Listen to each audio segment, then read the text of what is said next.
क्या यार राज, तुम भी इतने नाटक कर रहे हो।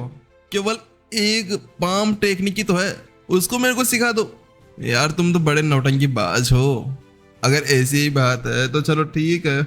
मुझे लगता है कि तुम अपने उस राज को राज नहीं रखना चाहते जिस टेक्निक के साथ में तुम अपने आप को ट्रेन करते हो। जो वो बुढ़ा था ना, वो अब राज को ब्लैकमेल करने लगता है।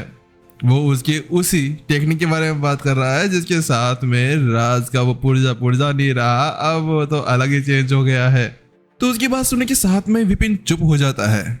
तो बुढ़ा व्यक्ति यहाँ पर जोर से चिल्लाता है अरे राज, तुम तो डर गए यार। तुम भी क्या बात करते हो? क्या तुम मुझे पैसे दोगे या मुझे वो पामा टेक्निक? तो विपिन कहता है, अरे तुम भी क्या बात कर रहे हो? तुम छोटी छोटी बातों के अंदर ये बड़ी बड़ी बातें कहां से ले आते हो? तुम्हें पता है ना कि ये चीज कितनी ज्यादा सीक्रेट है, लेकिन तुम फिर भी इसको सामने लाना चाहते हो। तुमसे ये उम्मीद नहीं थी मुझे।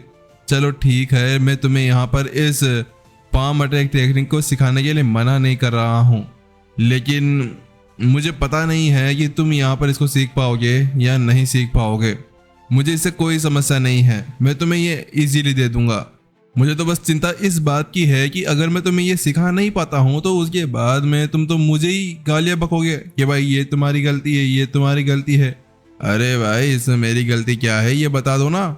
मैं इसके अंदर फिर ज्यादा कुछ नहीं कर पाऊंगा। विपिन ने शांत लहवाव के अंदर उससे कहा। तो उसकी बात सुनने के साथ में वो बुढ़ा कहता है, हाँ हाँ ठीक है, मैं खुद देख लूंगा कि वो टेक्निक गलत है या सही। बस मुझे तुम वो बता दो। इस जगह पर वो बिल्कुल शांत हो गया था। ये बात कहते हुए वो कितना सीरियस लग रहा था विपिन भी समझ चुका था। अब विपिन ये जानता था कि इस बुढ़ऊ को समझाने का कोई मतलब था नहीं, क्योंकि अब तो इसका दिमाग पूरी तरह से फिर चुका है। अब इसके ऊपर निर्भर करता है कि ये इस ड्रैगन पाम आर्ट टेक्निक को कैसे सीखता है। चलो ठीक है, अगर ऐसी ही बात है तो। उसके बाद में वो वहीं पर ही खड़े हुए उसे कर्मचारी की तरफ पलटता है और उसका कहता है, दक्ष जाओ, एक कागज और एक स्याही का बाउल लेकर आओ, मैं अभी इनको ये टेक्निक देने वाला हूँ। उसकी वो बात सुनने के साथ में दक्ष कुछ कहता नहीं है और वहां से जल्दी से चला जाता है। और थोड़ी देर में वो वापस से एक स्याही और एक कागज लेकर वापस लौट आता है और उसके बाद में वो वहां पर उसको लिखना शुरू कर देता है। पत्थर पर लिखा हुआ वो सारे शब्द रहस्यमय ड्रैगन पाम टेक्निक कोई ऐसी आम टेक्निक नहीं थी।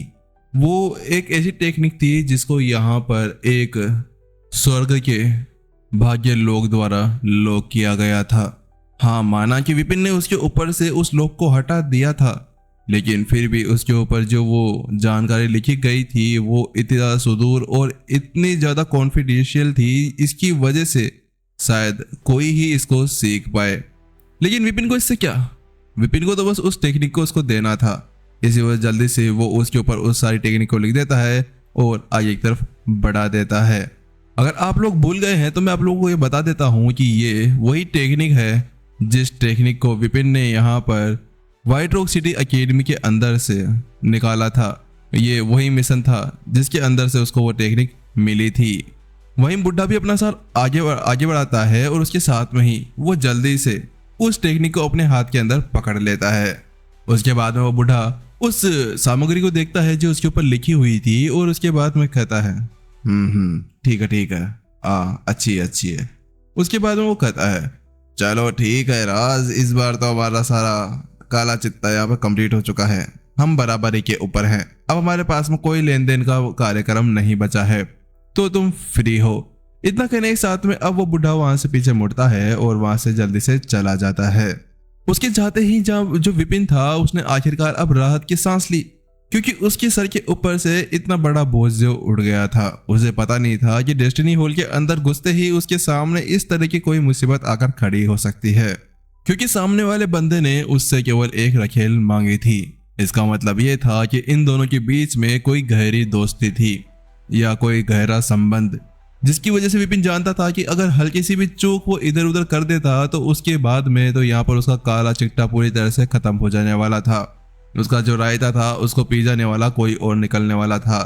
उसको वहां से चले जाने के बाद में जो विपिन था वो थोड़ी देर सोचता है और दक्ष की तरफ मुड़ता है और उससे पूछता है, दक्ष क्या तुम जानते हो कि यहाँ पर हमारे बीच में कौन सी शर्त थी? दर्श ने भी अपना सर हिलाया और कहा, आकेश और गौरांग, उनको ही इसके बारे में पता होगा। वहीं दूसरी तरफ यहाँ पर जब विपिन उसकी बात सुनता है तो उसके साथ में अपना सर हिलाता है। ओ अच्छा, तो इसका उपमान ल्यू है। ठीक है, ये ठीक ठाक रहेगा। मुझे इसका उपनाम तो पता चल ही गया है। मुझे लगता है कि बाकी सब कुछ तो यहाँ पर आसपास में पता चल ही जाएगा, क्योंकि डेस्टिनी हॉल के अंदर यही अकेला नहीं है, और भी बहुत सारे एल्डर्स हैं। उनसे बात करने के बाद में वो धीरे धीरे करते हुए सारी चीजें जान सकता था, और इसके अंदर कोई जोखिम भी नहीं होने वाला था। उसके बाद में विपिन कहता है, चलो ठीक है, मुझे तुम लाइब्रेरी लेकर चलो। मुझे अभी शोध करने के लिए कुछ किताबें चाहिए। विपिन बात कुछ ऐसी थी कि यहाँ पर उसको अपनी साधना आगे बढ़ानी होगी। दिव्य आत्मा क्षेत्र की सारी साधना टेक्निक्स को उसको लेने की जरूरत पड़ने वाली थी। इसी वजह सबसे अच्छा तरीका यही था कि अपनी सारी साधना टेक्निक्स को ठीक करने के लिए वो लाइब्रेरी के अंदर चला जाए, क्योंकि लाइब्रेरी के अंदर ही उसे कई सारी किताबें मिलने वाली थी, और डेस्टिनी हॉल नॉर्मल जगह नहीं थी जहाँ पर कम किताबें मिलती हो। वो एक बहुत ज्यादा बड़ी जगह थी। शायद ऐसा लगता है कि यहाँ पर मुझे सारी किताबें मिल सकती है जितनी मुझे आवश्यकता है। वहीं दक्ष भी आगे आगे चलने लगा, और उसके पीछे पीछे विपिन भी जा रहा था। जल्द ही वो लोग एक बड़े से गेट के सामने पहुंच जाते हैं। वो गेट बहुत ही ज्यादा बड़ा था, विशाल गेट था।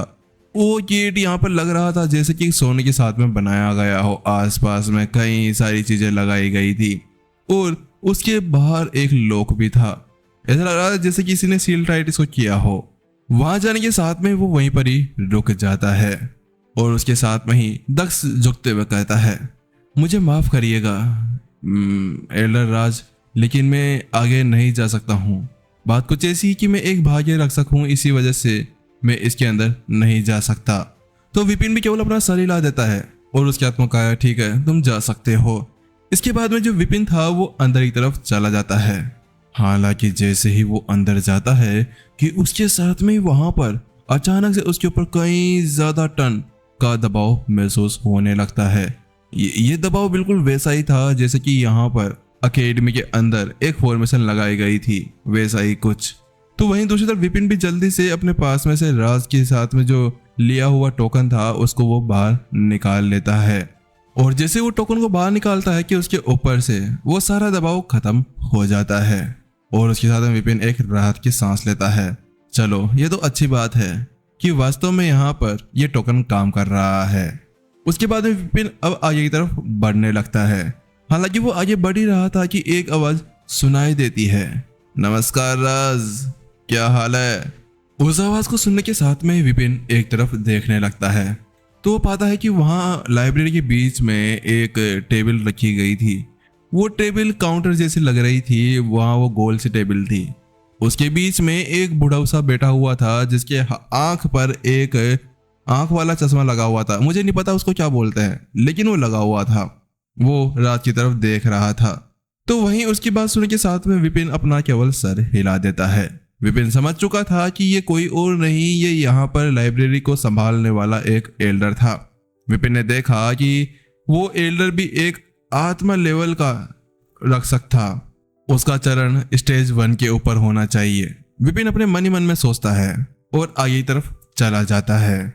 विपिन वास्तव में यहाँ पर बहुत ज्यादा खुशकिस्मत था कि उसने आखिरकार राज का भेष धारण कर लिया था, क्योंकि अगर वो ऐसे ही इस डेस्टिनी हॉल के अंदर घुसने की कोशिश करता तो इस जगह पर तो वो शायद मारा ही जाता, क्योंकि वो ऐसे ही इसके अंदर आ जा नहीं सकता था। यहाँ पर एक से बढ़कर एक आत्मा लेवल के विशेषज्ञ बैठे हुए थे, जिनके साथ में फाइट करना उसके लिए बड़ा मुश्किल हो सकता था। इसी वजह से विपिन तो बड़ा खुश था, यार सही है राज वहां पर आया और मेरे हाथ से मारा गया। बेचारा राज, क्या करे, अब उसकी बॉडी का यूज मैं कर रहा हूँ। ये लाइब्रेरी बहुत ज्यादा बड़ी थी, बहुत ही ज्यादा। व्हाइट रॉक सिटी की जितनी भी लाइब्रेरियां हैं ना, उनके अंदर इतनी किताबें नहीं हुई जितनी किताबें इसके अंदर पड़ी हुई थी। विपिन को देखने के बाद में उसकी आंखों के अंदर तो अलग ही चमक थी, क्योंकि सभी लोग जानते हैं कि विपिन किताबों से कितना ज्यादा प्यार करता है। वो तो अच्छी बात है उसकी शादी हो गई, वरना वो किताबों के साथ में सोता था। हाँ ऐसी बात है, मैंने तुम्हें बताया नहीं था, वरना तुम लोग सोचो कि बंदा यार बहुत ज्यादा गलत है। विपिन आगे तरफ बढ़ जाता है और उन सभी किताबों को धीरे धीरे देखते हुए उनका निरीक्षण करने लगता है। बात कुछ ऐसी है कि यहाँ पर विपिन इन सारी किताबों को एक साथ रख नहीं सकता था, क्योंकि उसके पास में सोर्स एनर्जी की धागे की एक सीमा थी और उसके हिसाब से उसे काम करना था। इसी वजह से विपिन आगे चलते हुए यहाँ पर एक सेल्फ की तरफ बढ़ जाता है। जब वो वहां पर पहुंचता है तो वहां पर आखिरकार उसे दिव्य आत्मा क्षेत्र की जो मैनुअल थी वो मिल जाती है। उनको देखने के साथ में विपिन तो वहां पर बहुत ज्यादा खुश हो गया था।